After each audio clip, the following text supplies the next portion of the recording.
আমরা বিশ্ব পিতামাতা যোগী যোগালয় এর পক্ষে আমরা প্রার্থনা সবসময় করে থাকি। আজ আপনি আমাদের সাথে প্রার্থনা করলেন। আপনার জীবনে অনেক মন্দিরে গিয়েছেন, অনেক জায়গায় ভ্রমণ করছেন, বিভিন্ন জায়গায় আপনি ঘুরছেন এই পৃথিবীর। হ্যাঁ, সমস্ত জায়গায় যে গেছেন আপনি, যাওয়ার পরে হয়তো আর আজকে যে আপনার যে একটা অভিজ্ঞতা জীবনের, সেই অভিজ্ঞতাটা বা এখানে এসে আপনার কীরকম লাগছে, কি কি আপনার ভাবনা আছে, একটু আমাদের সাথে শেয়ার করুন।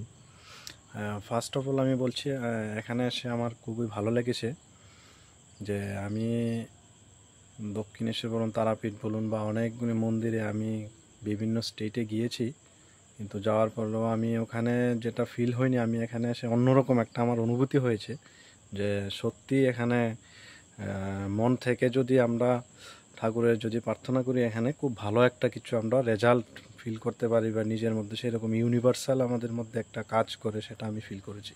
থ্যাংক ইউ, খুব ভালো লাগছে।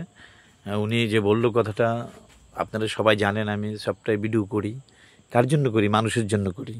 কারণ মানুষ যেন পিতামাতার পূজা করে, ভগবান শিব আর মাতা পার্বতীর পূজা করে, এবং নিজেদের সন্তানদের যাতে সে শিক্ষা দেয় এবং মা বাবা যাতে পরম্পরা সৃষ্টির নিয়মে তারা পূজা পায়, সেই জন্যই আমার এই প্রয়াস আমি চালিয়ে যাচ্ছি। আপনাদের আশীর্বাদ নিয়ে এবং আপনাদের মা বাবার সমস্ত পদধূলি আশীর্বাদ নিয়ে আমি এই কাজ করি। আমি আশীর্বাদ চাই আপনাদের কাছে, সমস্ত মানুষদের কাছে। এই কথা কি ঠিক নেই আমি যে বলছি? একদম একদম একদম ঠিক। থ্যাংক ইউ সবাইকে।